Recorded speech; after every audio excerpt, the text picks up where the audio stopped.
ध्यान दें, आपसी वार्ता बंद। और बोर्ड पर सभी अधिकारीगण जो है उनके लिए तो बसंत पंचमी की ढेर सारी शुभकामनाएं, और जो चले गए उनको हैप्पी वैलेंटाइन डे। अरे ताली मत बजाया कर बस, ताली बजाते मेरे धक धक शुरू हो जाती।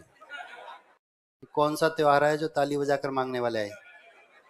ताली नहीं इसलिए, बाकी सब ठीक है। ठीक है, बाकी तो मैं जेल खाऊंगा सब, पर ये तालियां मेरे समझ में नहीं आती बस।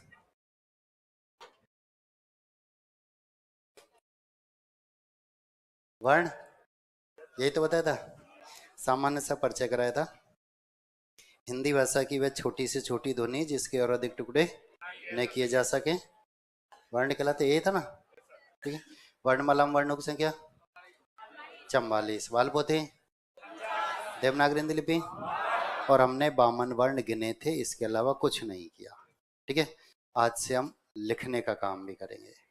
ठीक है, तो आज हम लिखेंगे। हिंदी की एक आपकी कॉपी रहेगी, यही रफ होगी और यही फेयर होगी। जो कुछ लिखना है वो यही लिखना है, सही भी यही लिखना है, गलत भी यही लिखना है। ऐसा नहीं यहाँ रफ, घर जाकर फेयर, इतना समय नहीं है, सिलेबस बहुत बड़ा है। उस समय तो कुछ और पढ़ रहे होंगे अब। ठीक है, ये नहीं जैसे हम माध्यमिक शिक्षा बोर्ड में कि सब यहाँ रफ और घर जाकर फेयर करेंगे, प्रैक्टिकल जब होगा तो सुंदर हैंड राइटिंग के हमको अंक मिलेंगे। कोई प्रैक्टिकल नहीं होगा यहाँ। अच्छा लिखो या बुरा लिखो, पढ़ना खुद को ही है। कितना भी बुरा लिखना, इतना तो लिख लोगे खुद पढ़ सके। और ज़्यादा अच्छा लिखते हैं तो कॉपी खोने का खतरा बना रहता है। इसलिए सही भी यहीं, गलत भी यहीं, सही भी यहीं, गलत भी यहीं।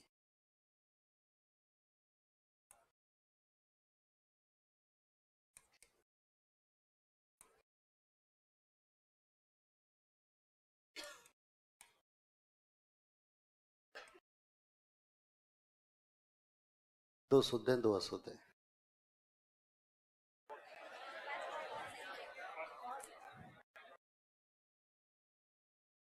कितने कहते हैं पहला सही है, हाथ खड़ा करेंगे? सही। कितने कहते हैं दूसरा सही है, हाथ खड़ा करेंगे? हाँ करो, कोई बेझिझक हो करो, कोई फर्क नहीं पड़ता। 10, 5, 500, मतलब ये भी सही। कितने कहते हैं तीसरा सही है, हाथ खड़ा करेंगे? 100, 200, 500, 1000, 2000। कितने कहते हैं चौथा सही है? और सब सही, मतलब चारों की चारों सही, में गलत कुछ भी नहीं है। मैंने कुछ भी गलत नहीं लिखा है, सब सही सही लिखे।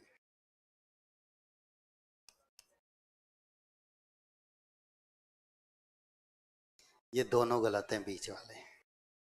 ठीक है, बचपन से आज तक हमारे द्वारा यही पढ़ा जा रहा है और यही लिखा जा रहा है। बचपन में त्योहार पर हमारी खुशियां डबल हो जाया करती थी। नए कपड़े, खिलौने, मिठाइयाँ, सब कुछ मिलेगा। आज सब कुछ लाना पड़ता है। इसलिए बचपन से यही लिखते आए हैं, यही पढ़ते हुए हैं, शुद्धि होता है। और शब्द शुद्धि में पूछा भी जाता है। ठीक है, ध्यान देना। मैंने आपको एक वाक्य लिखाया जिसमें एक शब्द आया त्योहार। दीपावली का त्योहार कार्तिक मास में मनाया जाता है। दीपावली पर दीप प्रज्वलित हो रहे थे, कोई भी त्योहार शब्द जैसे मैंने लिखा दे। अब हमने लिखा ये। ठीक है, फिर मैंने आपको कराया सही ये। तो इसका क्या करोगे? जब मैंने आपको सही लिखा दिया तब आप इसका क्या करोगे? काट देंगे? तो काट दो। और काटने का तरीका यही होता है, सिर्फ एक पंक्ति, बस। 2 महीने 4 महीने बाद कभी गलती से हिंदी पढ़ने की इच्छा हुई, तब आपको ये पता होना चाहिए कि हमने त्योहार क्यों हटाया। जब तक अशुद्धियां दिखेंगी नहीं, सुधार संभव नहीं है। यदि आपने अपनी स्टाइल में काट दिया तो 2 महीने और 4 महीने बाद कभी आप हिंदी पढ़ेंगे, तब त्योहार शब्द पढ़ेंगे, अरे मैंने गलत लिख दिया।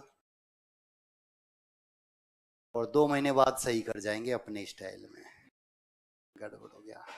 इसलिए अशुद्धियां दिखते रहनी चाहिए। ठीक है, ये आपके काटने का तरीका होना चाहिए। जब तक अशुद्धियां दिखेंगी नहीं, सुधार संभव नहीं है। तो विशेष तौर पर याद रखना, यही रफ, ठीक है। यहां मैंने शब्द लिखा है, आपने ये लिखा। घर जाकर क्या आप इस शब्द की चर्चा करेंगे? नहीं, आप सीधा शुद्ध लिखेंगे। तब दिमाग में नहीं, जब तक अशुद्धियां नहीं दिखेंगी सुधार संभव नहीं। ये नियम है कि आपको निश्चित रूप से आपने एक कहानी सुनी थी खरगोश वाली, कौन जीता? क्यों जीता? क्यों जीता? जबकि खरगोश तो बहुत तेज दौड़ता है, और कछुआ तो बेचारा, फिर भी कछुआ जीता, खरगोश हार गया। क्यों हार गया?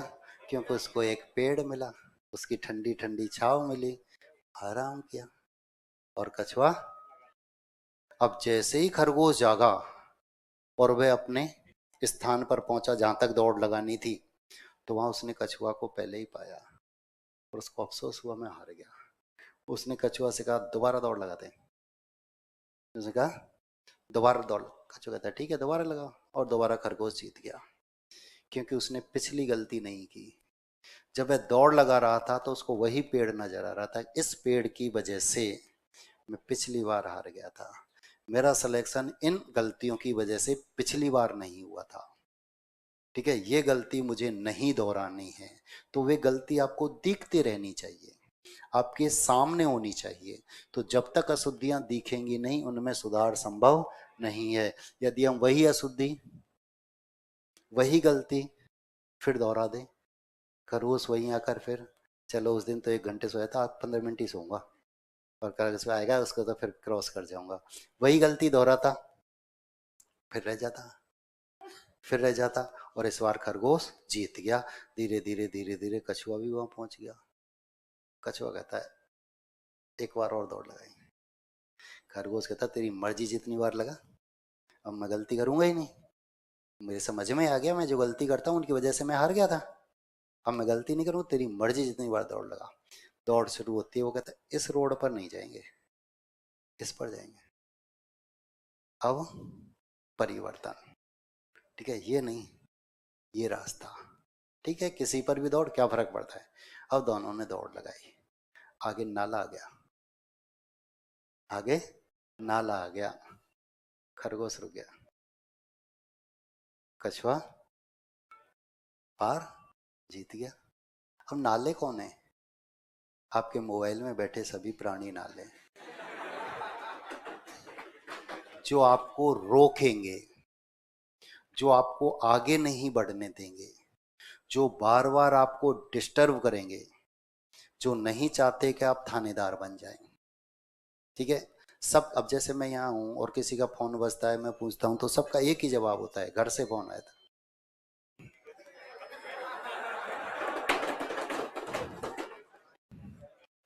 कि घर से फोन आया था, सबके घर से फोन आते हैं, टोटल फोन घर से, ठीक है। बाद में घर वाले जूते मारते हैं कि बेटा हमने मेहनत की, मजदूरी की, चाहे कर्जा लेके, लेकिन तुझे भेजा था जयपुर तक, तूने क्या किया। वही स्थिति रहेगी या नहीं, ठीक है। तो ये विशेष तौर पर याद रखना कि ये जो इसमें प्राणी बैठे हैं, नहीं तो हमारे घर के जो सदस्य हैं उनको ये बात बहुत अच्छी तरह से पता है कि 7 बजे से 1 बजे तक बालक पढ़ेगा, कोचिंग में होगा, हम डिस्टर्ब नहीं करेंगे। और इन 6 घंटे में हमारा भी किसी से कोई काम नहीं पड़ेगा, क्योंकि ये 6 घंटे हमने थानेदार बनने के लिए चुने हैं, मोटी सी रकम खर्च की है, और हमको थानेदार बनना है। इन 6 घंटे तो कम से कम हमको पढ़ना है। तो इन 6 घंटे में किसी से कोई काम पड़ेगा नहीं पड़ेगा, पड़ेगा क्या? नहीं पड़ेगा, तो हमारा मोबाइल रहेगा बंद, ठीक है। किसी और काम से काम पड़ेगा, हमारा तो पड़े नहीं। अब किसी और का पड़ेगा तो मोबाइल तो खुद के लिए खरीदा है, किसी और के लिए थोड़ी खरीदा है। और ज़रूरत हुई तो 6 घंटे बाद हम मोबाइल चालू करेंगे और उनसे बात कर लेंगे। और हमको लगा कि कोई ज़रूरत नहीं, डिस्टर्ब भी करने वाले प्राणी हैं, कोई चर्चा नहीं करेंगे, ठीक है। और हमारा अध्ययन, जिसके लिए हम जयपुर हैं गांव छोड़कर, सुचारू रूप से चलता रहेगा, ठीक है। कछुआ जीत गया। खरगोश कहता है एक बार और दौड़ लगाए,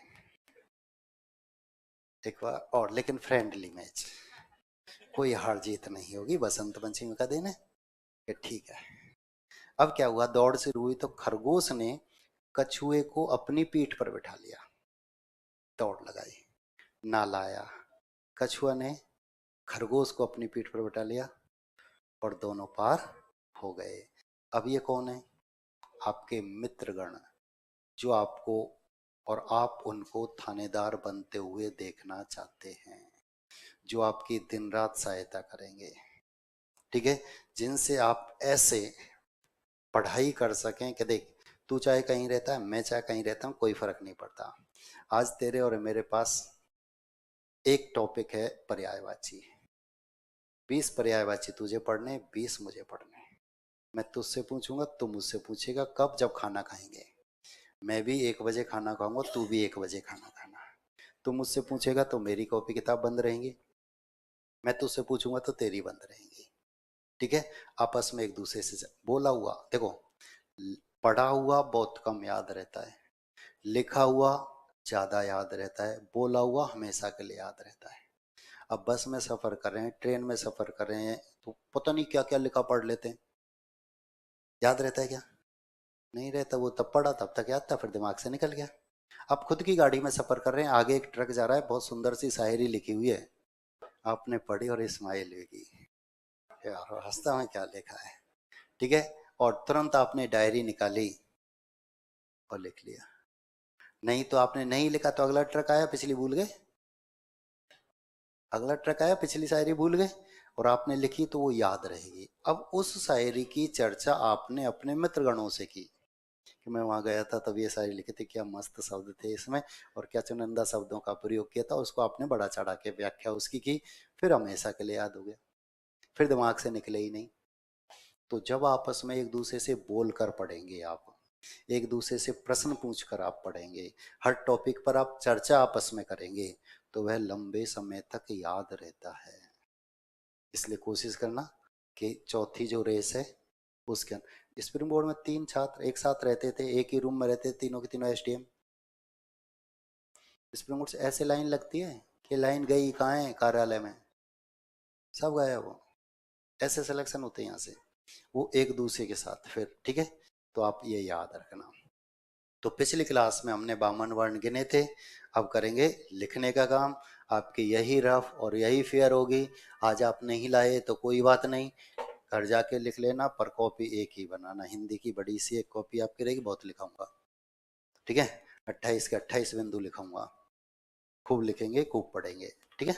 तो लिखेंगे अभी आप वर्ण, हेडिंग डालेंगे वर्ण।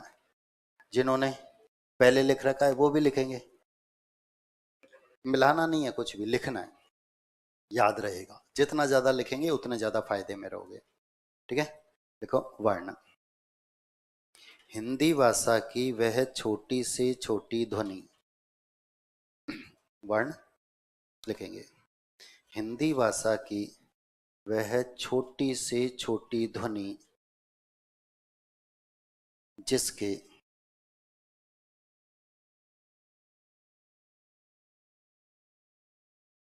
हिंदी भाषा की वह छोटी से छोटी ध्वनि जिसके और अधिक टुकड़े, जिसके और अधिक टुकड़े, टुकड़े के नीचे बिंदी, टुकड़े के नीचे बिंदी, टुकड़े के नीचे बिंदी, टुकड़े के नीचे बिंदी आएगी। पिछली क्लास में तो बताया था, शब्द की शुरुआत होती है, इनसे पहले आधा वर्ण आता है, तो इनके नीचे बिंदी नहीं आती, नहीं तो प्रत्येक स्थिति में बिंदी आती है। अब देखो, ना तो शब्द की शुरुआत इससे हो रही है और ना इससे पहले कोई आधा वर्ण है, इसलिए क्या हो गया? कैसे करेंगे? हाँ,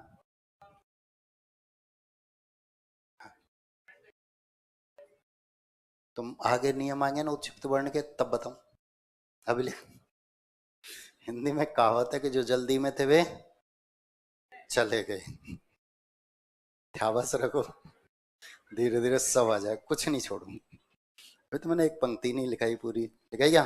हाँ, एक बात और, मैंने अभी काटने वाली स्टाइल बताई ना, कि एक पंक्ति बस, ठीक है, और वो दिखते रहने चाहिए, ठीक है। लड़कियों की स्टाइल स्टाइल में मत काटना।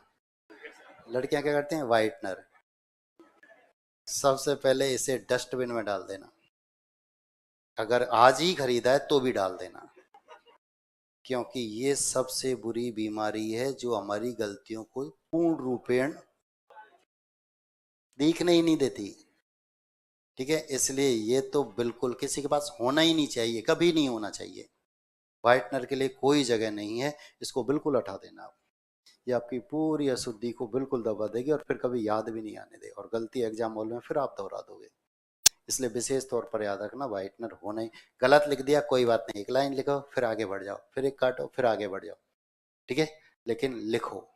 गलती आप करेंगे, दोबारा देखेंगे तो आपको याद रहेगा ये हमने इसलिए काटा था। ठीक है, जिसके और अधिक टुकड़े न किए जा सके वर्ण कहलाते हैं। हिंदी भाषा की वह छोटी से छोटी ध्वनि जिसके और अधिक टुकड़े न किए जा सके वर्ण कहलाते हैं। और अधिक टुकड़े न किए जा सके वर्ण कहलाते हैं। वर्णों के व्यवस्थित समूह को वर्णों के व्यवस्थित समूह को वर्णमाला कहते हैं। वर्णों के व्यवस्थित समूह को वर्णमाला कहते हैं। हिंदी वर्णमाला में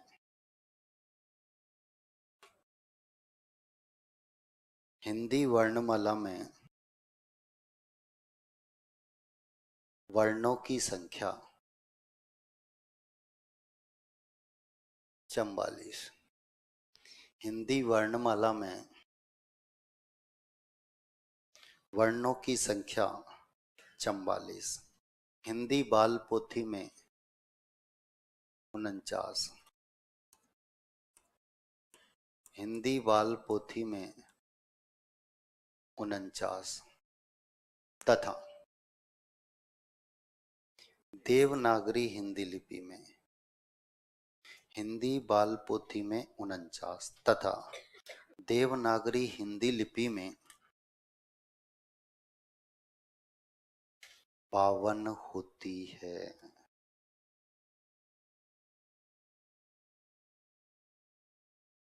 देवनागरी हिंदी लिपि में 52 होती है। ठीक है, पेन कॉपी बंद। और बोर्ड पर सभी अधिकारीगण। पेन कॉपी बंद। पेन कॉपी बंद का मतलब सफेद पन्ना नजर नहीं आना चाहिए पड़ोसी का भी, बिल्कुल बंद कर दो। क्योंकि अगर पेन कॉपी खुले होंगे तो आप बीच बीच में करेक्शन करेंगे, तीर छोड़ना शुरू कर देंगे। एक को उठाकर वहां पहुंचाएंगे, एक को उठाकर वहां, और एग्जाम से पहले जब पढ़ रहे होंगे तो खुद के ही तीरों से घायल हो जाएंगे, पता ही नहीं चलेगा हमने कौन सा कहाँ के लिए छोड़ा था। इसलिए कोई करेक्शन नहीं करना है। हमने 5-7 पंक्ति लिखी और 5-7 पंक्तियों में क्या अशुद्धियां हमने की, मैं इनकी चर्चा करूंगा। करेक्शन नहीं करेंगे, करेक्शन बाद में करेंगे, पहले समझेंगे। समझ में आ गया तो स्वतः ही करेक्शन होते हुए चले जाएंगे, और समझ में नहीं आया तो फिर हमेशा करते रहोगे। इसलिए विशेष तौर पर पहले समझना है, बाद में। और ठीक, तो 5-7 पंक्तियों में हमने जो अशुद्धि की है मैं उनकी चर्चा कर रहा हूं।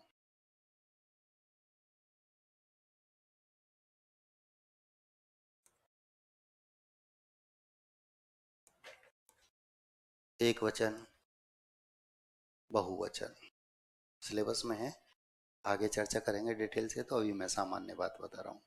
एक वचन, एक का बोध करा है एक वचन, एक से अधिक का बोध करा है बहुवचन। पति एक वचन, पत्नी बहुवचन। पति बेचारे एक ही वचन बोलते हैं और कितने सुनने को मिल जाते हैं, इसलिए ठीक है। एक वचन को, ध्यान देना बोर्ड पर, एक वचन को जैसे ही बहुवचन में परिवर्तित करते हैं तो साथ में बिंदी भी आती है। एक वचन को जैसे ही बहुवचन में परिवर्तित करते हैं साथ में बिंदी भी आती है।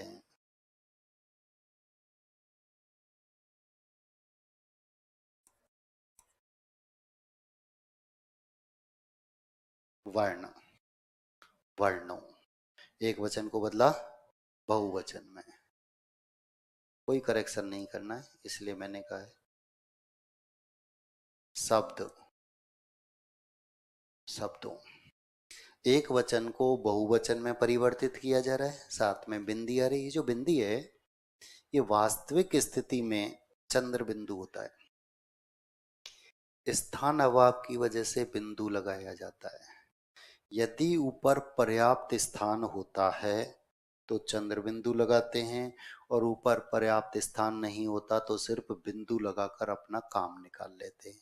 मतलब यदि ऊपर पर्याप्त स्थान होता है यानी कोई मात्रा नहीं होती है तो चंद्र बिंदु लगाया जाता है, और यदि ऊपर पर्याप्त स्थान नहीं होता यानी मात्रा होती है तो सिर्फ बिंदु लगाकर अपना काम चला लेते हैं। कैसे?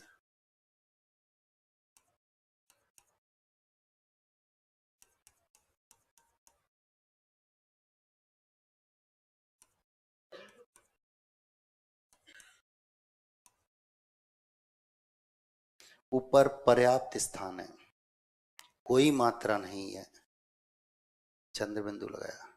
ऊपर पर्याप्त स्थान नहीं है, मात्रा है, ये लगाया। ठीक है, तो ये जो बिंदु होता है ये वास्तविक स्थिति में चंद्र बिंदु होता है, सिर्फ सिर्फ और सिर्फ स्थान अभाव की वजह से बिंदी लगाई जाती है। आगे समझो। तो एक वचन को जैसे ही बहुवचन में परिवर्तित करते हैं साथ में बिंदी भी आती है। ठीक, इसी नियम को यदि मैं और थोड़ा सा आगे बढ़ा दूं तो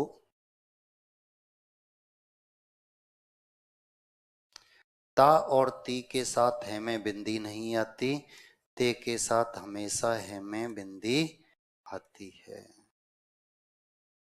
ता और ती के साथ बिंदी नहीं आएगी है में, ते के साथ हमेशा आएगी। ये एक वचन होते हैं, ये बहुवचन है। ये एक वचन, बहुवचन।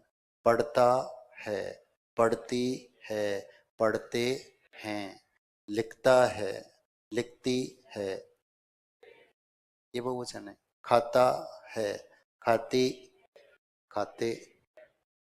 ता और ती के साथ है में बिंदी नहीं आती, ते के साथ हमेशा है में बिंदी आती है। ठीक है, बहुत सामान्य सी बात बताई है, समझने का भी कुछ नहीं है। ठीक है, लेकिन गलती कहाँ करेंगे?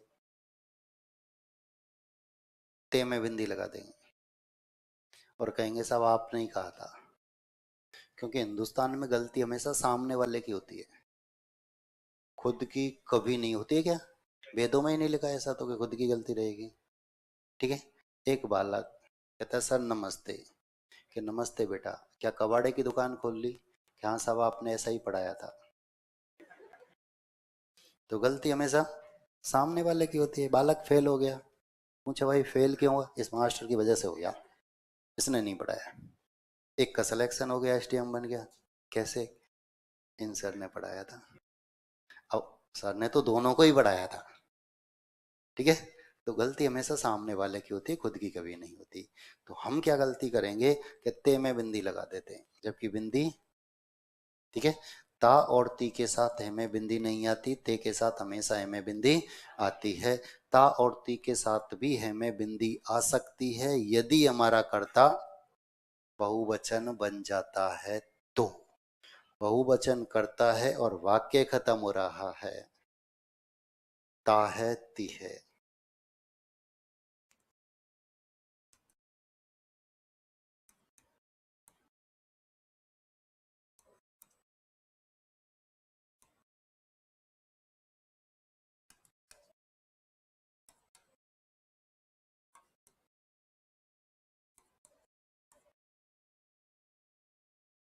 अच्छाई होती है, अच्छाइयाँ होती हैं, बहुवचन है, इसलिए ती के साथ भी हमें बिंदी आ रही है।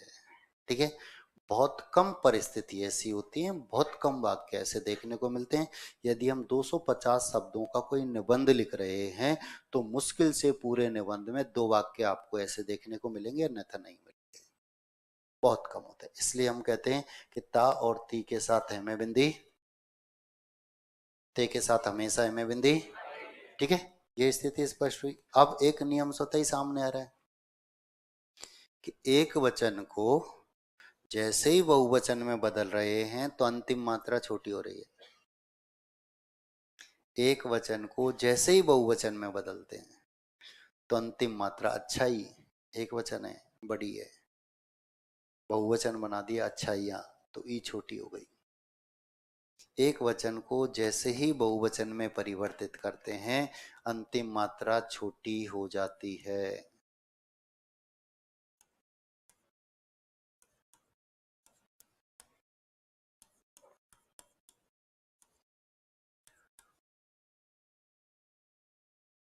एक वचन को बहुवचन में बदल दिया, अंतिम मात्रा छोटी हो गई। ठीक है, और वही स्थान फिर दोबारा से कि ऊपर पर्याप्त स्थान है, कोई मात्रा नहीं है तो चंद्र बिंदु, ऊपर पर्याप्त स्थान नहीं यानी मात्रा है तो बिंदु। दोनों स्थिति स्पष्ट है। अब एक वचन को बहुवचन में बदलते हैं तो अंतिम मात्रा छोटी हो जाती है। अब आपकी सबसे ज्यादा नजर जाएगी दवाई की दुकान पर। ध्यान से देखना, जब बाहरी शुद्ध नहीं है तो याद रखना। ठीक है, तो ये विशेष तौर पर हिंदी में, पिछली क्लास में मैंने आपको बताया था दोबारा, हिंदी में मूल शब्द के नियम नहीं होते, मूल शब्द में नियम लगाए जाते हैं। हिंदी में मूल शब्द के नियम नहीं होते, मूल शब्द में नियम लगाए जाते हैं। आप कहें साहब नदी में बड़ी की मात्रा और यदि में छोटी की मात्रा क्या है, तो इसका कोई नियम नहीं। ये मूल शब्द है कि हिंदी में नदी लिखी तो बड़ी की मात्रा लगा दी, यदि लिखी तो छोटी की मात्रा लगा दी, ऐसा क्यों? इसके नियम नहीं होते, ये मूल शब्द होते हैं हमारे। ठीक है, इनकी भी चर्चा करेंगे हम आगे चलकर। ठीक है, तो एक वचन को जैसे ही बहुवचन में परिवर्तित करते हैं तो बिंदी आती है। ता और ती के साथ है में बिंदी, ते के साथ हमेशा है में बिंदी आती है। ठीक है, दो शब्द और बताऊंगा आज के लिए मैं आपको, बाकी के तो धीरे धीरे सब आ जाएंगे। और वे शब्द हैं मैं, नहीं। मैं और नहीं में हमेशा बिंदी आती है, मैं और नहीं में हमेशा बिंदी आती है। ये विशेष तौर पर आपको याद रखना है। ठीक है, अब हम एक निबंध लिख रहे हैं 250 शब्दों का, 20 अंक का एक निबंध है। 250 शब्द हम आर.एस. मेंस में लिख रहे हैं, ये मान लेते हैं। ठीक है, उस 250 शब्दों के निबंध में क्या 20 बार ये नहीं आएंगे? अधिकांश वाक्य यहीं खत्म होते हैं, 20 बार तो आएंगे। ठीक है, गलती करेंगे एक जगह, गोले बनेंगे 20। जहां जहां उसको गलती नजर आएगी वहां वहां गोले बना देगा। एक जगह गलती की आपने, हमें बिंदी आनी चाहिए थी और आप नहीं लगाते, गोले फटाफट फटाफट गोले बन जाएंगे। उस 250 शब्द के निबंध में क्या 10 बार ये नहीं आएंगे? 10 बार तो आएंगे। गलती करेंगे एक जगह, गोले बनेंगे 10। कितने गोले बन गए? कितने हो गए कुल गोले? 30। कितने अंक का निबंध है? 20। और हम अंकों की उम्मीद में बैठे कि अंक क्यों नहीं आ रहे हैं, जबकि ये तो अशुद्धियां ही नहीं है। हिंदी में बड़ी जो अशुद्धि होती है वह मात्राओं की अशुद्धि होती है। सबसे बड़ी अशुद्धि क्या होती है? मात्राओं की।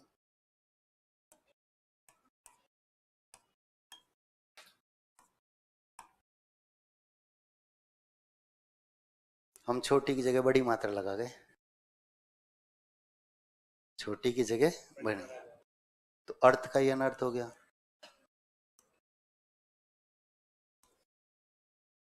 दिन ही गरीब हो गया।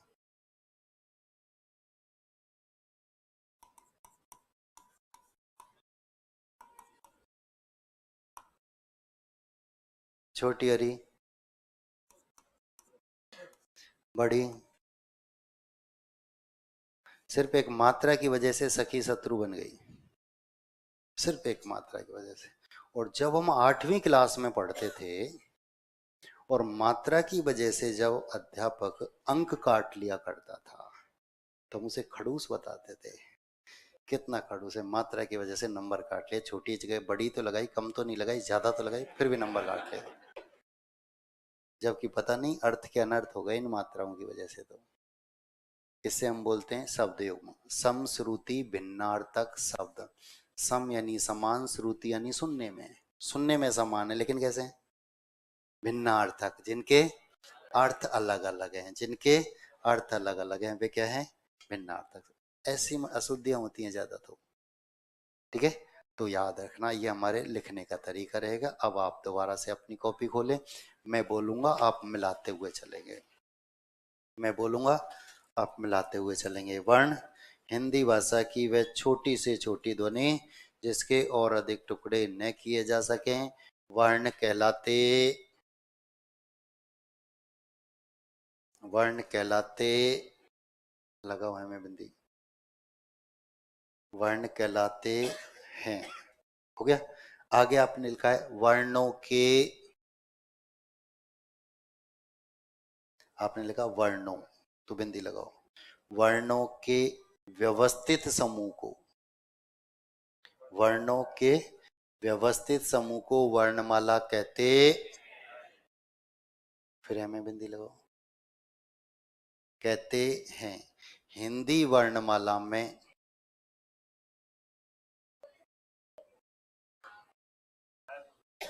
हिंदी वर्णमाला में, मैं बिंदी लगाओ, वर्णों की संख्या, वर्णों, फिर बिंदी लगाओ, वर्णों की संख्या 44।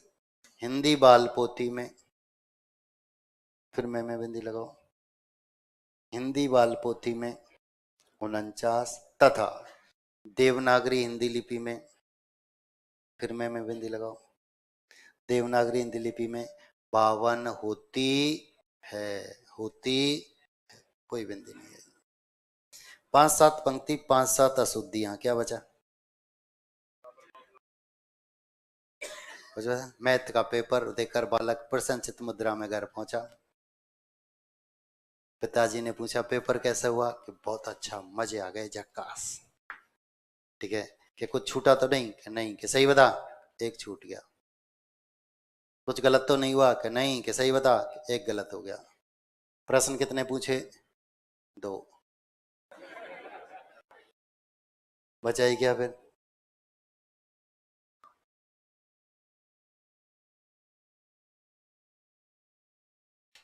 आप कक्षा में जो नोट्स करवा रहे हैं वो सिलेक्शन के लिए पर्याप्त हैं क्या?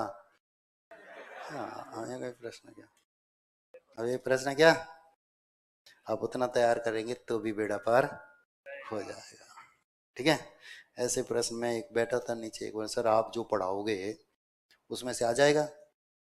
मैं तो आने की बात कर रहा है, बच भी जाएगा, मैं तो इतना पढ़ाऊँ, है ना। आप तैयार करते चलो, जब आप आ ही गए, ठीक है, तो अपने आप को स्प्रिंग बोर्ड के भरोसे छोड़ो और फिर परिणाम देखो। जिन्होंने छोड़ा वो अच्छी अच्छी जगह पर आज कार्यरत हैं। ठीक है, जिन्होंने दिमाग लगाया वो अगली वैकेंसी फिर दिमाग को घर कर छोड़ कर आए, फिर तैयारी की, फिर हो गया। ये याद रखना। कोचिंग का मतलब सिलेक्शन नहीं होता। अभी मैंने बताया ना, पढ़ना तो खुद को पड़ेगा। एक बालक कहता है इसकी वजह से सिलेक्शन नहीं हुआ, एक बालक कहता है इनकी वजह से सिलेक्शन हुआ। ठीक है, तो पढ़ना तो आपको ही पड़ेगा, रास्ता तो हम दिखाएंगे, चलना आपको पड़ेगा। ठीक है, तो एक कोने में उतार कर छोड़ दो, फिर आगे चर्चा करता हूँ।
हो गया?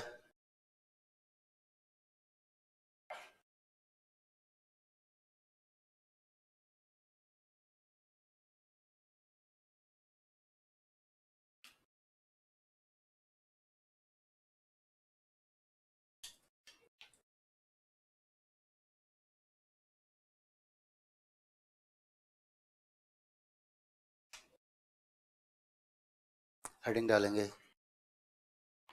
वर्ण के भेद।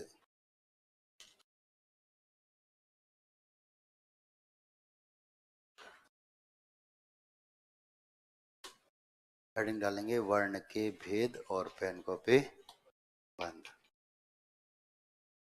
वर्ण के भेद, पेन कॉपी बंद।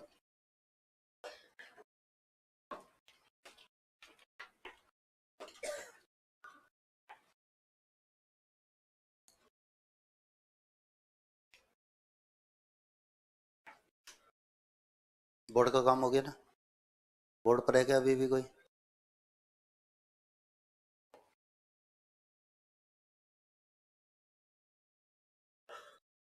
पहले समझेंगे, बाद में लिखने का काम करेंगे। बोर्ड पर आ जाओ। वर्ण के भेद कितने होते हैं?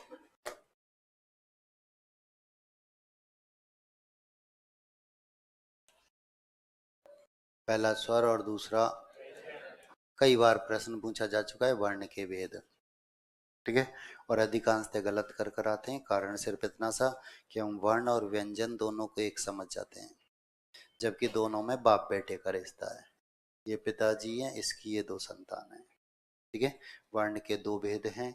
ये प्रश्न पूछा भी गया था टेट 2011 में। टेट जानते हैं ना? मैं इसे टांट बोलता हूँ। बीएड धारियों की टांट पर एक कोई नई मुसीबत है। कैसे तैसे तो हम बीएड कर कर आए जम्मू से। जम्मू से नहीं, कश्मीर से, आतंकवादियों के डेरे से, मौत के शिकंजे से। एक बहुत मोटी सी रकम खर्च कर कर, लगभग 1 लाख रुपए, इस उम्मीद में कि अब हम मास्टर बनेंगे। लौट कर आए, सरकार ने डांट पर नई मुसीबत रखी कि पहले टेट पास करो। अब टीवी में एक नाटक देखते थे, शक्तिमान। गंगाधर का नाम ही टेट, का नाम ही रीट है। आज इसे हम रीट के नाम से जानते हैं, जो कि विश्व का सबसे बड़ा मेला भरता है। विश्व की बात कर रहा हूँ। जब रीट का विज्ञापन आता है तो जयपुर पैक, जगह नहीं मिलती, रूम नहीं मिलते, एक दूसरे के साथ एडजस्ट होना पड़ता है। ये स्थिति होती है। सबसे बड़ा विज्ञापन यही होता है। टेट 2011 जरूरत से ज्यादा सरल था, और जिसका पास हो गया वह सुखद स्थिति में रहा, बाकी के अब तक लाले पड़ रहे हैं। अब आप बताओ, जिसे ये नहीं पता कि वर्ण के भेद कितने होते हैं, क्या वह अध्यापक बनने की पात्रता रखता है? ऐसे ही प्रश्न थे वहां। वर्ण के भेद तो दो होते हैं, पहला स्वर और दूसरा व्यंजन। हम चर्चा करते हैं स्वर की। प्रश्न पूछा जाता है हिंदी में कितने स्वर होते हैं?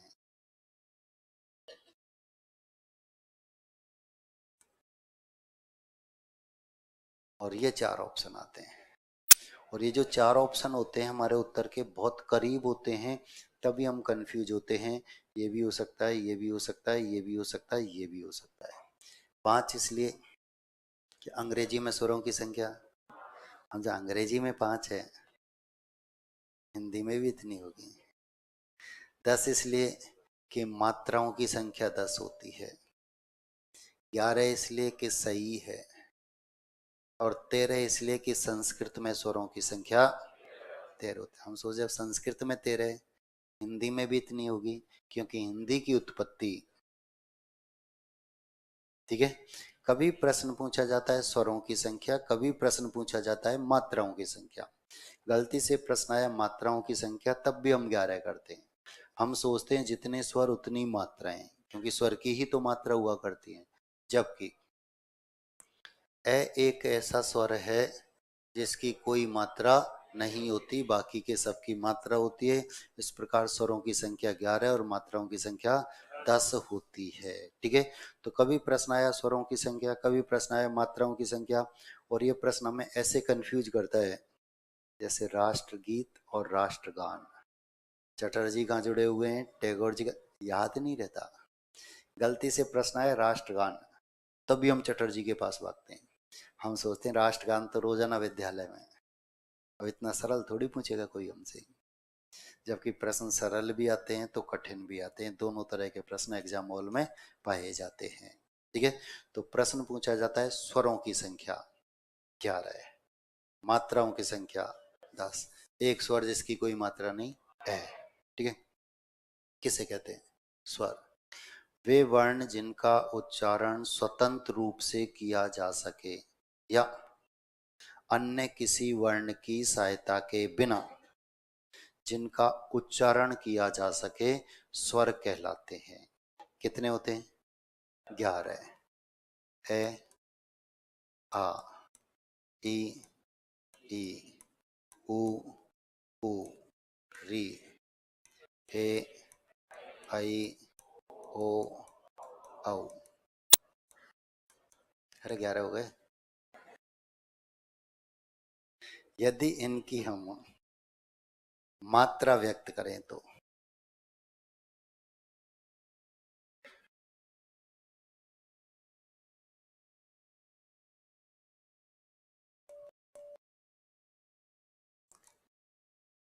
ये कोई मात्रा नहीं होती, बाकी के सब मात्रा होती हैं। इस प्रकार स्वरों की संख्या 11 और मात्राओं की संख्या 10 होती है। एक स्वर जिसकी कोई मात्रा नहीं ए होता है। अभी अभी मैंने आपको स्वर की परिभाषा बताई कि वे वर्ण जिनका उच्चारण स्वतंत्र रूप से किया जा सके या अन्य किसी वर्ण की सहायता के बिना जिनका उच्चारण किया जा सके, स्वर कहलाते हैं। यदि हम इसको उच्चारित करें तो क्या स्वतंत्र रूप से बोल सकते हैं? क्या अन्य वर्ण की ध्वनि नहीं आती? जैसा हम उच्चारित करते हैं उसके अनुसार तो हम ये भी लिख सकते हैं, लिख सकते हैं या नहीं? फिर ये स्वर कैसे हो गया? आधुनिक विद्वान कहते हैं कि परिभाषा के अनुसार री कोई स्वर नहीं है, लेकिन प्राचीन विद्वान या आज जो उनके समर्थक हैं वे कहते हैं री एक स्वर है, क्योंकि इसकी मात्रा प्रदर्शित की जाती है और मात्रा सिर्फ सिर्फ और सिर्फ स्वर की होती है, व्यंजन की कोई मात्रा नहीं होती। दोनों में मतभेद है। आरपीएससी 2004 थर्ड ग्रेड अध्यापक का पेपर हुआ पहली बार 12 सितंबर 2004 को। वहाँ एक जीके का प्रश्न पूछा गया और प्रश्न था हाल ही में नेशनल पार्क का दर्जा मिला है, और उत्तर था कोटा दर्रा अभ्यारण्य। जिसने सही किया, जिसने गलत किया, सबको बोनस अंक। क्यों? क्योंकि राजस्थान विधानसभा में मुद्दा उठाया गया कि कोटा दर्रा अभ्यारण्य को हम नेशनल पार्क का दर्जा दिलाएंगे और विधानसभा ने उसे स्वीकृति प्रदान की। मुद्दा उठाकर केंद्र सरकार के पास पहुंचा दिया। आरपीएससी का रिजल्ट आने तक केंद्र सरकार ने इसके ऊपर कोई टिप्पणी नहीं की। प्रश्न अधूरा रह गया। जिसने सही किया, जिसने गलत किया, सबको बोनस अंक। वही स्थिति इस री की है। जब तक कोई फैसला नहीं हो जाता है, स्वरों की संख्या 11 है, 11 ही रहेगी, कोई फैसला होगा भी नहीं। बाजार में कई पुस्तकें आपको ऐसी मिलेंगी जिनमें लिखा हुआ है कि हिंदी में स्वरों की संख्या 10 होती है, री एक अपूर्ण स्वर है, नहीं मानना है। स्वरों की संख्या 11 है, 11 ही रहेगी, इसमें कोई तब्दीली नहीं की जाएगी। 2 बार प्रश्न पूछा है टेट 2011 में और थर्ड ग्रेड अध्यापक 2012 में, और दोनों बार यही उत्तर माना क्योंकि यही सही है। अभी मैंने आपको बताया कि टेट 2011 जरूरत से ज्यादा सरल था, जिसका पास हो गया वह सुखद स्थिति में। वह ऐसे ही प्रश्न पूछे गए थे। अब आप बताओ, जिसे ये नहीं पता कि हिंदी में स्वर कितने होते हैं, क्या वह अध्यापक बनने की पात्रता रखता है? नहीं। वह ऐसे ही प्रश्न। 2012 में एक अध्यापक का सिलेक्शन हुआ थर्ड ग्रेड में, पहला दिन, तीसरी क्लास। बोर्ड पर जाकर ABCD लिखी और कहा उतार लो। एक बालक कहता है सर ABCD आती है, 12 कड़ी सिखाओ। अध्यापक ने ABCD मिटाई, 12 कड़ी लिख दी। दूसरा वाला कहता है सर गलत है। अध्यापक शक पका गया, खड़ा बोल। अब बालक बोल रहा है और अध्यापक लिख रहा है। उस समय तो ये कहकर इज्जत बचाता है कि मैं यही देख रहा था कि तुझे याद है या नहीं। सरकारी विद्यालयों का आलम यही है, और यही कारण है कि हम अपने घर के बच्चों को सरकारी विद्यालय नहीं भेजते। मजबूरी दूसरी बात है कि सास नंद में बनती नहीं है, सास बहू में बनती नहीं है। नौकरी ऐसी जगह पर कर रहे हैं जहाँ आसपास कोई प्राइवेट स्कूल नहीं है, फिर तो सरकारी में पढ़ाना पड़ेगा। ये मजबूरी है, ये सरकारी नौकरी सबको चाहिए, लेकिन सरकारी अध्यापक अपने बच्चों को प्राइवेट स्कूल में जमा कराकर अपने विद्यालय में आता है और दिन भर प्राइवेट स्कूल की बुराई करता है कि नहीं? ठीक है, करता है कि नहीं? यदि सरकार नियम निर्धारित करती है कि सरकारी कर्मचारी का बालक अपने बच्चों को सरकारी विद्यालय में, तो शिक्षा का स्तर रातों रात अब हम पढ़ाएंगे, क्योंकि जिनको हम पढ़ाएंगे हमारे खुद के बच्चे उनमें होंगे, नहीं होंगे तो RAS का होगा, IAS का होगा, डॉक्टर का होगा, इंजीनियर का होगा, MLA का होगा, MP का होगा, सबके बच्चे अब सब एक साथ मिलकर पढ़ेंगे। ठीक है, और यदि हम शिक्षा अपने कार्य के प्रति थोड़ी सी भी कोताही बरतेंगे तो उठाकर ऐसी जगह पर पटक दिए जाएंगे जहाँ राशन कार्ड से पानी मिलता है। ठीक है, तो अब जब अध्यापक जब खुद के बच्चों को पढ़ाएगा तो फिर तो पढ़ाएगा ही, फिर तो मेहनत करेगा, ये स्वाभाविक सी बात है। ठीक है, इसलिए गड़बड़ चल रही है। आओ बोर्ड पर। तो स्वर कितने? 11 है। स्वर कितने? 11 है। मात्रा है 10। एक स्वर जिसकी कोई मात्रा नहीं है। स्वर के भेद कितने? 2। कौन कौन से?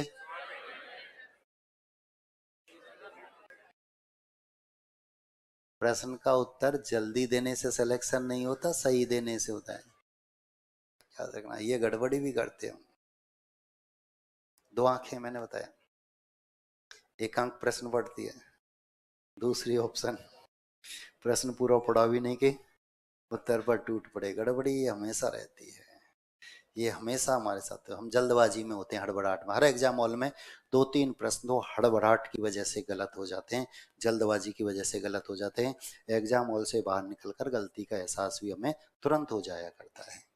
ठीक है, तो याद रखना, पहले सावधानी पूर्वक प्रश्न पढ़ना होता है, उसके बाद हम उत्तर पर पहुंचते हैं। ठीक है, तो स्वर कितने? 11। मात्राएं 10। एक स्वर जिसकी कोई मात्रा नहीं। स्वर याद रहते हैं तो बहुत अच्छी बात है, नहीं रहते हैं तो और भी अच्छी बात है, लेकिन मात्राएं याद होना अनिवार्य है। किसकी कौन सी मात्रा है बहुत अच्छी तरह से हमें रटी हुई होनी चाहिए मात्राएं। ठीक है, यहां से एक प्रश्न आया था, 3rd ग्रेड अध्यापक 2004 में। ठीक है, और 12 सितंबर को ये पेपर हुआ था। प्रश्न था, हिंदी शब्दकोश के अनुसार सबसे पहले लिखा जाएगा, और ऑप्शन थे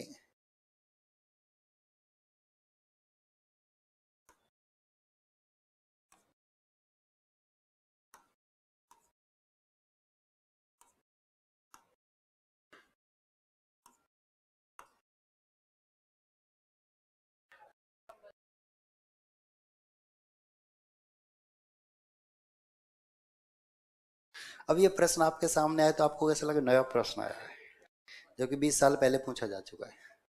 मैं 2004 की बात कर रहा हूँ। कितने कहते हैं कंचन? 10 12 15 तो हैं। कितने कहते हैं कमल? 100 200 तो हैं। कितने कहते हैं कृपा? 10 20 40 50 हैं। कितने कहते हैं क्या? चारों के चारों हाथ खड़े, और कई तो चारों से चूक गए, चारों में भी हाथ खड़ा नहीं कर पाए। ठीक है, पहली बार राजस्थान में शब्दकोश का प्रश्न पूछा गया था 2004 में। इससे पहले शब्दकोश का प्रश्न नहीं आया था कंपटीशन में। 2004 में पहले आधे से ज्यादा के तो समझ में ये नहीं आया कि प्रश्न पूछा गया है। हम क्लास में बच्चों के नाम लिखते हैं अल्फाबेटिक क्रम से, ABCD Z तक पहुंच जाते हैं। ठीक उसी प्रकार हिंदी का जो अल्फाबेटिक क्रम है, ए अनार आम इमली क्षेत्रज्ञ, उसके हिसाब से इनमें सबसे पहले क्या लिखा जाएगा, ये एक प्रश्न था। आ गया समझ में? ये एक प्रश्न पूछा गया था उस समय। अब हम क्या गलती करते हैं? पहली गलती, शक्ल देखकर उत्तर ढूंढना। शक्ल देखकर, ठीक है, तो मैं नहीं समझता कमल से अच्छी किसी की शक्ल है। अधिकांश छात्र कमल के साथ थे, लेकिन एग्जाम में महिलाएं भी बैठी थी, और महिलाओं को कंचन बहुत अधिक प्रिय होता है कि नहीं? ऐसा होना चाहिए, है ना? तो वो कंचन के साथ थी, लेकिन भारतीय हैं तो दयालु प्रवृत्ति के भी हैं, हमारी कृपा हमेशा बरकरार रहती है। और आधे से ज्यादा तो आज तक असमंजस में कि साहब उत्तर क्या होगा। पहली गलती, शक्ल देखकर उत्तर ढूंढना। दूसरी गलती, रीजनिंग, रीजनिंग वाला लॉजिक लगाना कि साहब 3 के तो पूरे हैं, एक आधा है। 3 के तो पूरे हैं, एक आधा है, यही अलग गया, यही उत्तर होगा। लगाते हैं नहीं, क्योंकि साहब जब है तो काम में भी लेंगे, जब है तो काम में भी लेंगे, इसलिए गलती हो जाती है। तीसरी और बड़ी गलती क्या करते हैं कि साहब हिंदी किसको आती है, अंग्रेजी में लिख कर देख लेते हैं।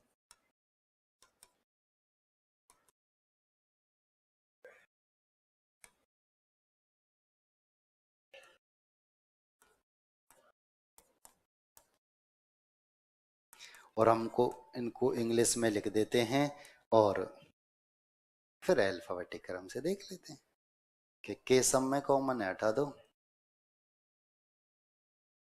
हटा दिया।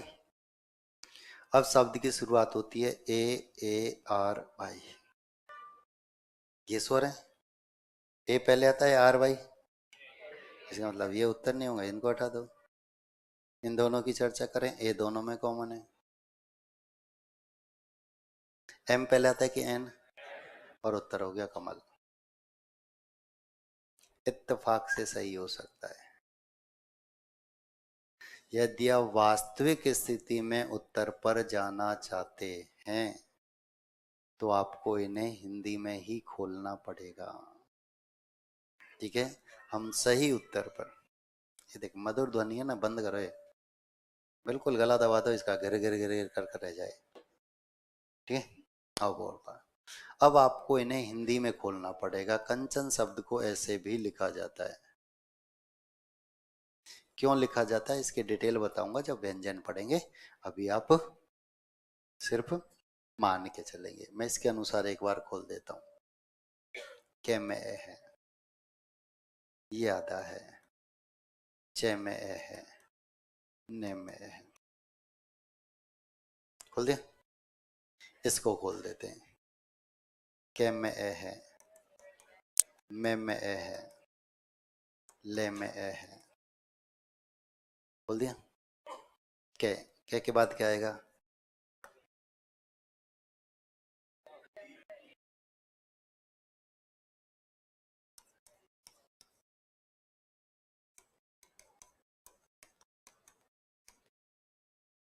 रे के बाद आ क्यों आया? क्योंकि आ की मात्रा है। रे के बाद आ क्यों आया? क्योंकि आ की मात्रा है। ठीक उसी प्रकार के बाद री आएगा, क्योंकि री की मात्रा है। जैसे आ की मात्रा थी तो तुरंत बाद आ आया, ऐसे री की मात्रा है तुरंत बाद री, ठीक है?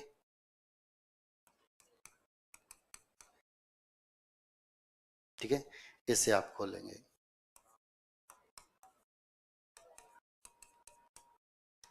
यही तो खोला जाएगा। अब जो कॉमन है, जो एक जैसा है, उसे हटा दो। सब में एक जैसा था, हटा दिया। अब हमारे शब्द की शुरुआत होती है यहां से, ए, ए, री, ये 3 स्वर है। ये व्यंजन है। स्वर पहले आते हैं कि व्यंजन? इसका मतलब ये उत्तर नहीं होगा, पहले इसे हटाओ। ये कौन से नंबर पर गया? उत्तर तीनों में से कोई एक है।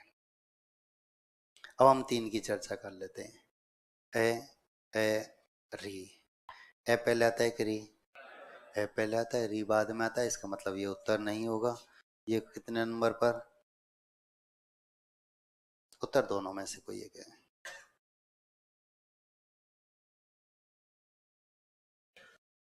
दोनों को मन हटा दें। अब हमारे शब्द की शुरुआत होती है यहां से। पहले क्या आता है? चे चे जे जाएंगे। मैं तो बहुत पे पे बे में।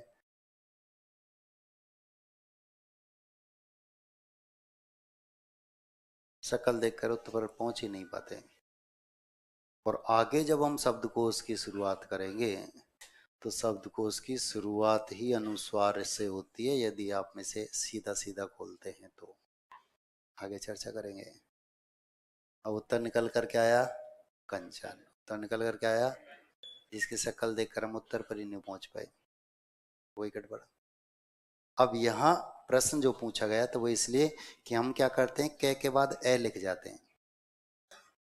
कई महारथी क्या करते हैं, क के बाद रे लिख जाते हैं,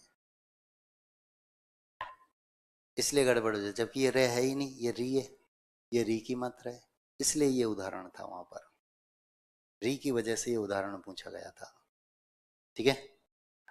तो स्वर कितने मात्राएं? एक स्वर जिसकी कोई मात्रा नहीं है। ठीक है। स्वर याद रहते हैं तो बहुत अच्छी बात है, नहीं रहते हैं तो और भी अच्छी बात है, लेकिन मात्राएं याद होना अनिवार्य है। किसकी कौन सी मात्रा है, बहुत अच्छी तरह से आपको रटी हुई होनी चाहिए। सब मात्राएं, खासकर ये दो मात्राएं, इनसे संबंधित एक उदाहरण अधिकांशतः एग्जाम हॉल में पहुंचता है। उदाहरण विशेष की बात करूं,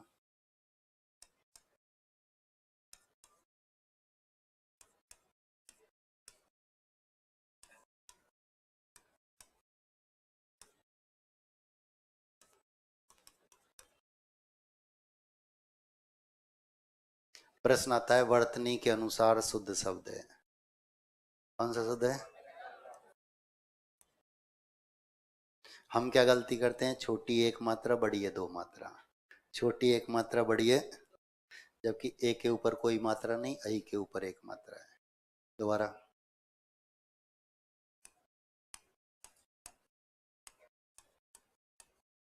अब बताएं, तीन है क्या? तीन है क्या? कौन सी नहीं है? इसकी एक मात्रा है और इसकी, कब? जब किसी व्यंजन के ऊपर जाती है। खुद के ऊपर कोई मात्रा नहीं लेकिन व्यंजन के ऊपर एक, और खुद के ऊपर एक मात्रा लेकिन व्यंजन के ऊपर दो, तो खुद के ऊपर तो एक ही आएगी। ठीक है। सबसे ज्यादा गड़बड़ ये दो मात्रा करती हैं, इसलिए मात्रा आपको बहुत अच्छी तरह से रटी हुई होनी चाहिए, जैसे आपने इनको पहली क्लास में रटा था। दोबारा से रटेंगे। सबसे पहले हमने इनको कब पढ़ा था? पहली क्लास में तो पढ़ा था। ठीक है। तो पहली क्लास में सबसे पहले हम इनको पढ़ा था और उद्देश्य क्या था, सीखना। तब हम पढ़ रहे थे सीखने के लिए, दोबारा से पढ़ रहे हैं, मजबूरी है। और आप जानते हैं भारतीय सिर्फ मजबूरी में ही काम करते हैं। जो भारतीय स्वेच्छा से काम करते हैं वे आज भी बुलंदियों पर हैं। अधिकांशतः भारतीय मजबूरी में ही काम करते हैं। हिंदी वालों को झेल रहे हैं जबरदस्ती, 200 अंक है, झेलना पड़ेगा। हमारा सिलेक्शन होने के बाद इनसे हमारा कोई काम पड़ेगा? पड़ेगा क्या? कोई दूर दूर तक नहीं पड़ेगा, लेकिन अभी तो मजबूरी है, इसलिए याद होना अनिवार्य है। ठीक है। लिखो, वर्ण के भेद।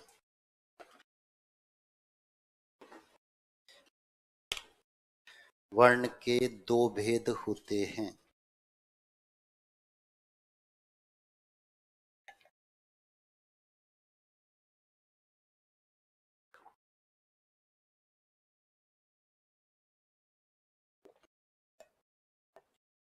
पहला स्वर, दूसरा व्यंजन। दो भेद होते हैं, पहला स्वर होता है, दूसरा व्यंजन।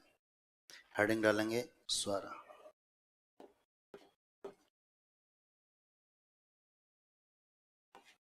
लिखेंगे वे वर्ण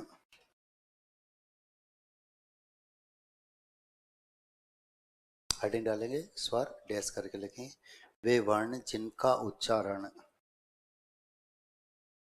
वे वर्ण जिनका उच्चारण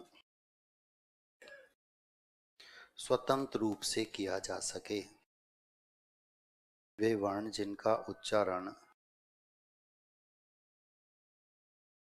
स्वतंत्र रूप से किया जा सके।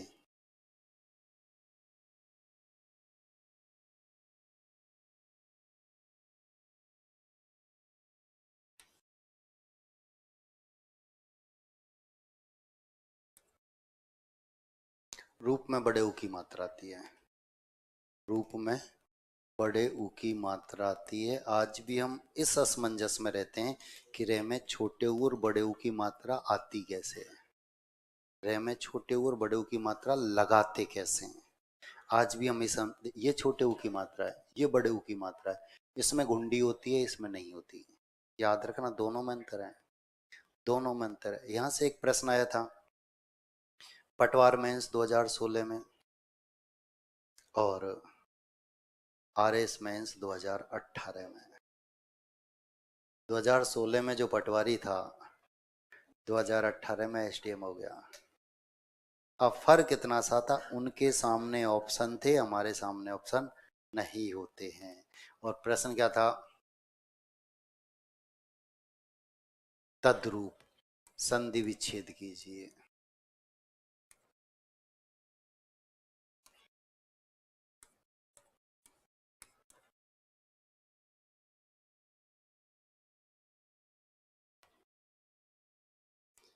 अब पटवारियों के सामने तो ऑप्शन थे, पटवारियों को तो ये लिखना था, लिखा हुआ था, उनको सिर्फ पहचानना था, लेकिन आरएस में लिखना था, ऑप्शन नहीं थे। तब भी हम यही लिख कर आए, जबकि प्रश्न में स्पष्ट दिखाई दे रहा है बड़े ऊ की मात्रा है, प्रश्न में नजर आ रहा है बड़े ऊ की मात्रा, लेकिन असमंजस ये था कि रे में छोटे ऊ और बड़े ऊ की मात्रा कैसे लगाते हैं। आज भी यहाँ गड़बड़ी हो जाती है, तो याद रखना ये छोटे ऊ की मात्रा और ये बड़े ऊ की मात्रा है, तो रूप में बड़े ऊ की मात्रा आती है। ठीक है, वे वर्ण जिनका उच्चारण स्वतंत्र रूप से किया जा सके या अन्य किसी वर्ण की सहायता के बिना, या अन्य किसी वर्ण की सहायता के बिना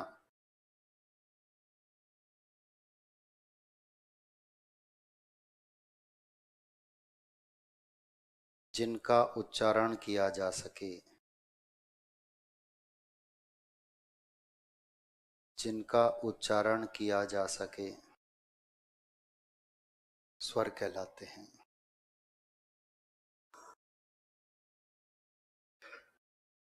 उच्चारण किया जा सके स्वर कहलाते हैं। ये संख्या में 11 होते हैं। वे वर्ण जिनका उच्चारण स्वतंत्र रूप से या अन्य किसी वर्ण की सहायता के बिना जिनका उच्चारण किया जा सके स्वर कहलाते हैं। अन्य किसी वर्ण की सहायता के बिना स्वर कहलाते हैं। ये संख्या में 11 होते हैं, ये संख्या में 11 होते हैं, जबकि मात्राओं की संख्या 10 होती है। ये संख्या में 11 होते हैं, जबकि मात्राओं की संख्या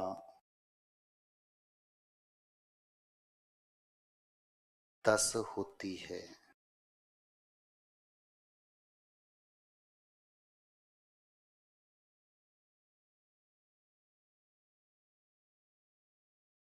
ये उतारना है, ये बक्सा उतारना है। मात्राएं सावधानी पूर्वक उतारनी है, मात्राएं सावधानी से।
मात्राएं सावधानी पूर्वक।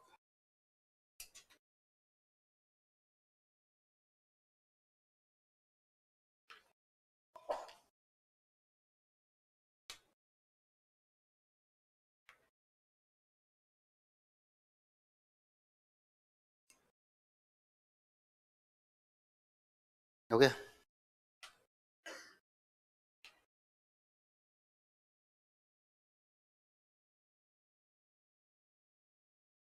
सिर्फ यही उतारना है।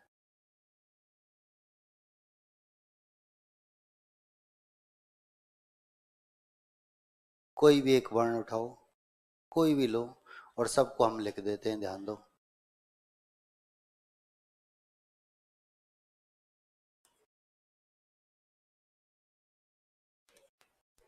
और सब मात्राएं लग गई।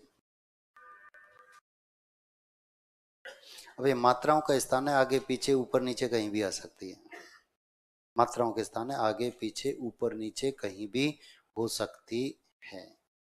ठीक है, एक नोट डालो।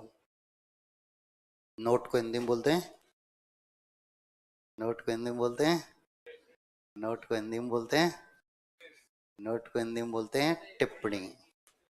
आपके सिलेबस में पारिभाषिक शब्दावली 4-5 प्रश्न आएंगे। अंग्रेजी का हिंदी समानार्थी लिखना होता है। अंग्रेजी के शब्द 4-5 प्रश्न आएंगे कम से कम, याद रखना। तो नोट को बोलते हैं टिप्पणी, लिखेंगे।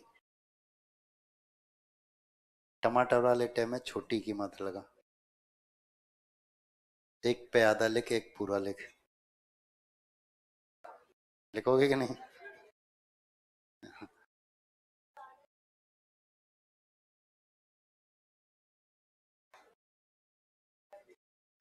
लिखेंगे। ए एक ऐसा स्वर है, ए अनार वाला है। ए एक ऐसा स्वर है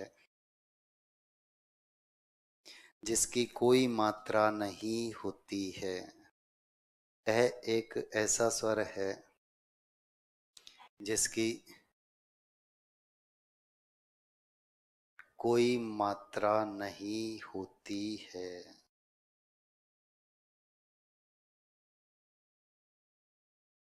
ठीक है, इस प्रकार स्वरों की संख्या 11 है, मात्राओं की संख्या 10। एक स्वर जिसकी कोई मात्रा नहीं है। हो गया? अब एक प्रश्न लिखो। प्रश्न लिखेंगे, हिंदी शब्दकोश के अनुसार। प्रश्न लिखेंगे, हिंदी शब्दकोश के अनुसार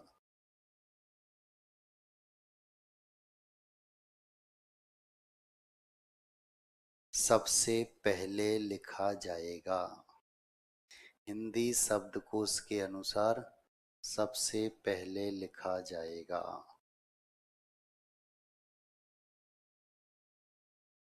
और अब यह लिखना है,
आधा लिख दिया ना, आधा है तो हलंत आएगा ना।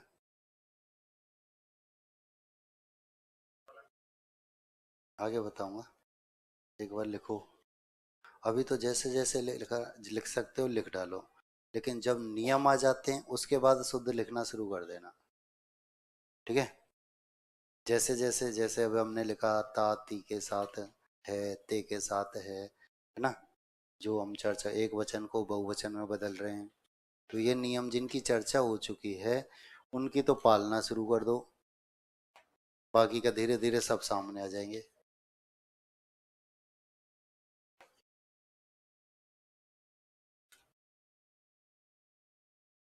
जिसकी कोई मात्रा नहीं होती है, नहीं लगेगी।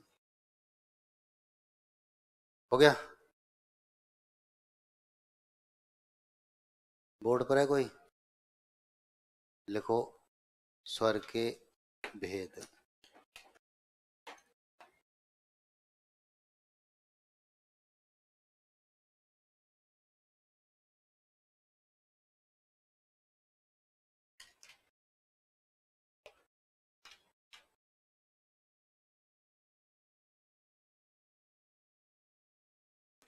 बाएं हाथ वाले पीछे रह जाते हैं, फिर बाद में कहते हैं सब थानेदार बनना बाएं हाथ का खेल था।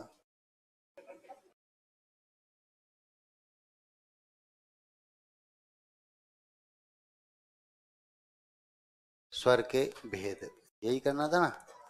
आ जाओ बोर्ड पर, बाद में लिखेंगे, पहले पेन कॉपी बंद करो, थोड़ा सा समझ लेते हैं, है ना। स्वर के भेद कितने होते हैं?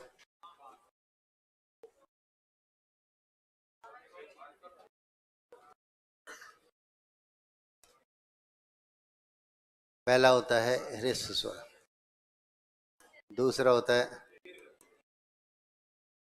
ध्यान दो, मैंने आपको बताया वर्ण हमारे सिलेबस में नहीं है। यदि वर्ण हमारे सिलेबस में होते तो मैं स्वर के भेद की चर्चा नहीं करता, वर्गीकरण करता, 6 प्रकार से होता, 6 घंटे तक चलता। बहुत बड़ा बिंदु है, वर्ण छोटा नहीं है। लेकिन हम नींव खोदने का काम करें, उसी स्थान पर नींव खोदेंगे जहां हम दीवार खड़ी करेंगे, यानी जो आगे हमारे काम आएंगे, ठीक है। इसलिए हम भेद की चर्चा करें। तो पहला ह्रस्व, दूसरा दीर्घ। हिंदी का प्रत्येक शब्द अपनी परिभाषा स्वयं बोलता है। यदि आज भी नियम रटते हैं तो 10th क्लास या उससे पहले पहुंच जाते हैं, जहाँ सर या मैडम के डर की वजह से रट कर जाते थे, नहीं तो क्लास में पिटाई लगेगी। रटना नहीं है, सिर्फ समझना है। ह्रस्व क्या अर्थ होता है? छोटा।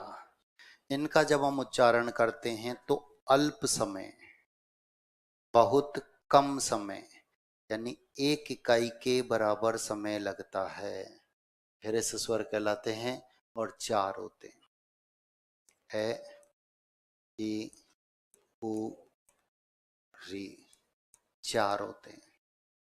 संस्कृत में इनकी संख्या 5 होती है, और पांचवा जो होता है वह लिरी होता है। हिंदी में इसके लिए कोई स्थान नहीं है, ये सिर्फ संस्कृत में होता है। हिंदी में 4, ए ई उ री। इन्हें हम लघु स्वर भी कहते हैं, इन्हें हम मूल स्वर भी कहते हैं, और इन्हें हम रूढ़ स्वर भी कहते हैं। किसी भी नाम से प्रश्न पूछा जा सकता है। निम्न में मूल स्वर हैं, पता नहीं साहब, हमें तो ह्रस्व लिखाए थे। बैंक क्लर्क 2005 जीके का एक प्रश्न पूछा गया, और प्रश्न क्या था? भारत के उपराष्ट्रपति हैं, और ऑप्शन में भैरव सिंह के स्थान पर लिख दिया BS शेखावत। घूम गए। 2 घंटे तक माता पच्ची एग्जाम हॉल से बाहर। उनका एक साथी कहता है, यार एक प्रश्न कितना सरल आया था, चौथी पांचवी का बालक भी कर सकता है। सब उसका चेहरा देखने लगे और तपाक से बोलते हैं, ऐसा कौन सा प्रश्न था कि भारत का उपराष्ट्रपति आया है, इससे सरल क्या आएगा? कि वो तो ठीक है, लेकिन ऑप्शन भैरव सिंह तो है ही नहीं। उसने कहा BS क्या है? ये BS ही भैरव सिंह है। एग्जाम हॉल में हमारी स्थिति भी ऐसी हो जाती है, एग्जाम हॉल में हम भी नर्वस होते हैं, एग्जाम हॉल में हम भी स्वतंत्र रूप से अपनी बुद्धि का इस्तेमाल नहीं कर पाते। यहाँ बैठकर यदि आप कोई पेपर पढ़ते हैं सरल होता है, किसी भी पेपर को एग्जाम हॉल में पढ़ते हैं कठिन हो जाता है। यहाँ बैठकर किसी भी प्रश्न के उत्तर में यदि आप तुक्का लगाते हैं निशाने पर जाकर बैठता है। एग्जाम हॉल में वही तुक्का साथ छोड़ जाता है। क्यों? क्योंकि एग्जाम हॉल में हमारे अंदर डर बैठा होता है कि एक प्रश्न गलत हो गया तो नौकरी हाथ से गई, और यहाँ स्वतंत्र रूप से गलत तो होगा, इससे क्या फर्क पड़ेगा, और तुक्के भी लगाते हैं तो फटाफट निशाने पर जाकर बैठते हैं। यहाँ ये स्थिति होती है, दोनों स्थितियां अलग अलग होती है। एक आतंकवादी 500 व्यक्तियों पर भारी होता है। एक आतंकवादी 500 पर, क्यों? क्योंकि उसने अपने मन से मृत्यु का भय निकाल दिया, मरूंगा बस। 500 के अंदर बैठा हुआ है। डर कहां से आया? हमारे अंदर डर कहां से आया? अरे माता जी ने डाला कि बेटा सो जा नहीं तो हवा आ जाएगा,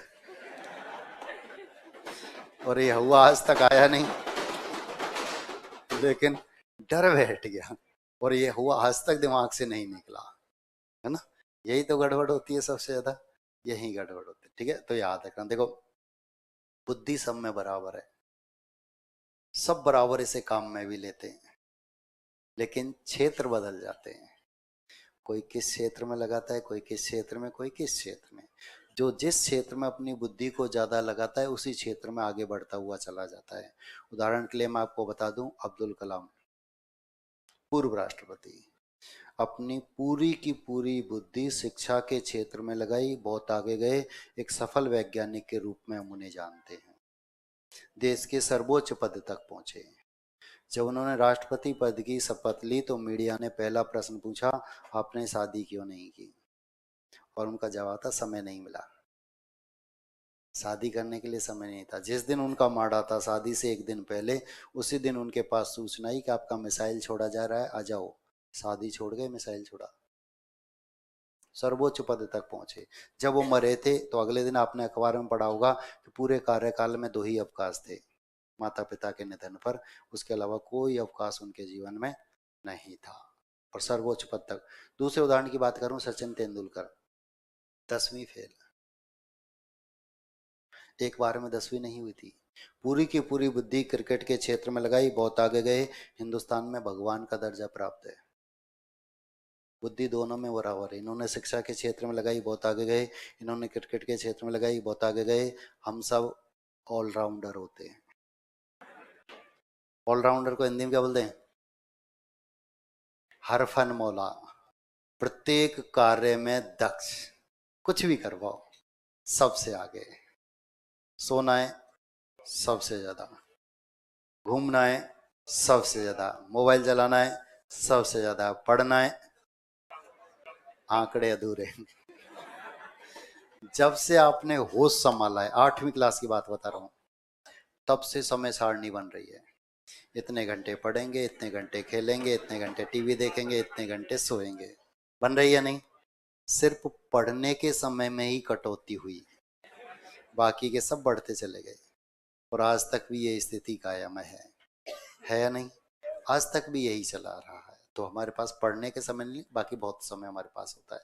तो हिंदी में ह्रस्व स्वर 4 होते हैं, ए, ई, उ, री। इन्हें हम लघु स्वर भी कहते हैं, मूल स्वर भी कहते हैं, और रूढ़ स्वर भी कहते हैं। ठीक है, अब बताओ कि हिंदी व्याकरण का सबसे कठिन बिंदु क्या है? हिंदी व्याकरण में कठिन क्या होता है? संधि। संधि नहीं होती हमसे, बाकी का सब कुछ हो जाता है। कारण हमारी प्रवृत्ति झगड़ालू है। झगड़ा तो कहीं भी करवा लो, संधि नहीं होती, क्योंकि संधि करने के लिए झुकना पड़ता है, और आज का इंसान झुकना नहीं चाहता। मैं झुकूंगा, मतलब ही नहीं है। ठीक है, संधि का एक भाग होता है स्वर संधि, और पूरी की पूरी स्वर संधि इन 4 वर्णों के ऊपर निर्भर है। मैंने आपसे कहा ह्रस्व स्वर आपने इन चार का नाम बता दिया तो पूरी की पूरी स्वर संधि आपको बोर्ड पर रटा दूंगा, घर पढ़ने की आवश्यकता नहीं पड़ेगी, बशर्ते चार वर्ण याद हैं तो। चार ही तो हैं सब, ए ई उ री, याद हो गए, कभी पूछ लेना। जब हम किसी बिंदु को पढ़ रहे होते हैं तब वह सरल भी होता है और याद भी होता है, लेकिन हम जैसे ही दो बिंदु आगे जाते हैं ये हमसे बहुत आगे चला जाया करता है। और जिस दिन मैं स्वर संधि शुरू करूंगा, चार का नाम पूछूंगा, आधे से ज्यादा थाना अधिकारी भूल जाएंगे। आज का दिन याद भी दिलाऊंगा, मैंने कहा था। ठीक है, तो चार याद रख पाएंगे? रखना पड़ेगा, मजबूरी है। अभी मैंने बताया था भारतीय मजबूरी में ही काम करते हैं। दूसरा है दीर्घ। दीर्घ का अर्थ होता है बड़ा। इनका जब हम उच्चारण करते हैं तो ह्रस्व स्वर से 2 गुना अधिक समय, यानी 2 इकाई के बराबर समय लगता है, दीर्घ स्वर कहलाते हैं। 7 होते हैं, आ ई उ ए ऐ ओ औ, 7 हुआ करते हैं। और संस्कृत में इनकी संख्या 8 होती है, और 8वां जो होता है वह बड़ी री होती है। हिंदी में इसके लिए कोई स्थान नहीं, ये सिर्फ संस्कृत में होती है। अभी मैंने आपको संस्कृत में स्वरों की संख्या कितनी बताई?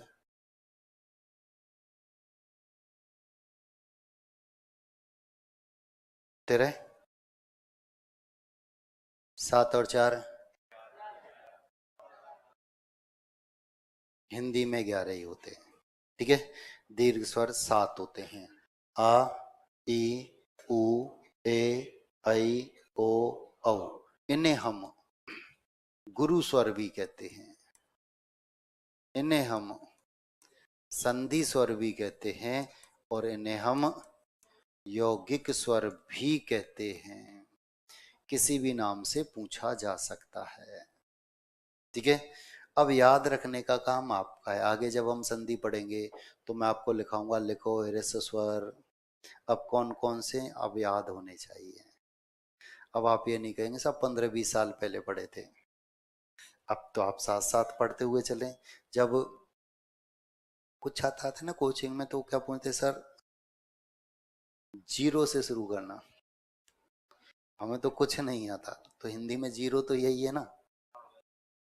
तो हम तो ANR से शुरू कर रहे हैं। अब आपका मीडियम कोई सा, कोई फर्क नहीं पड़ेगा इसे कि हम इंग्लिश मीडियम से हिंदी, उसे कोई फर्क नहीं पड़ेगा। मैं तो ANR से कर रहा हूँ, है ना। जब आपने पहली बार कभी सीखे थे ये पहली क्लास में, समझ नहीं थी कुछ भी।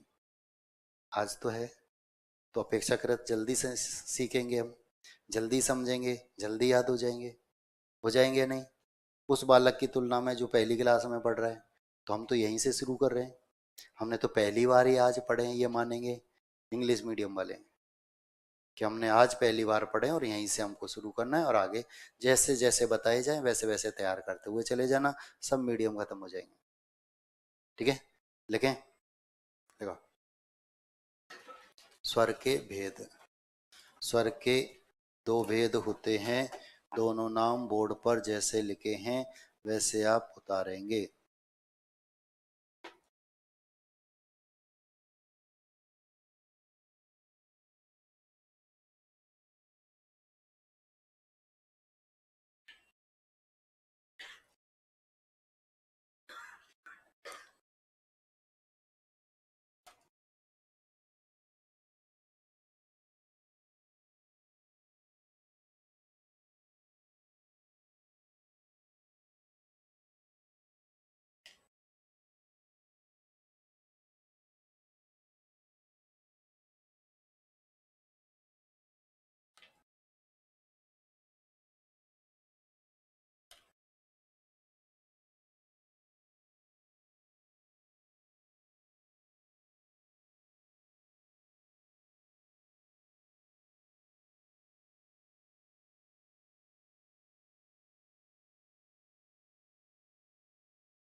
हो गया?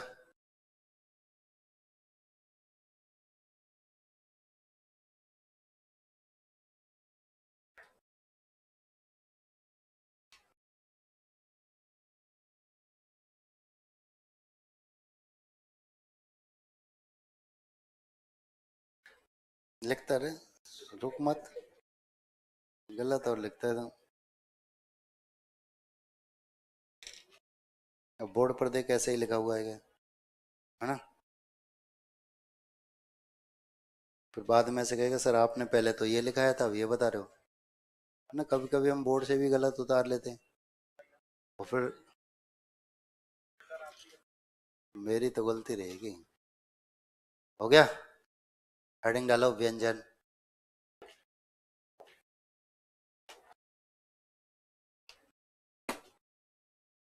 हेडिंग डालो व्यंजन।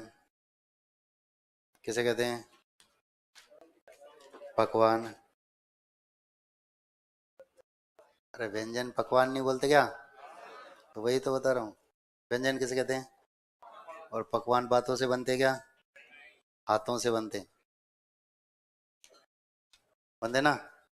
और इसके लिए आपको इंतजार करना पड़ेगा 22 घंटे तक। अगली क्लास में बताऊँ, ठीक है।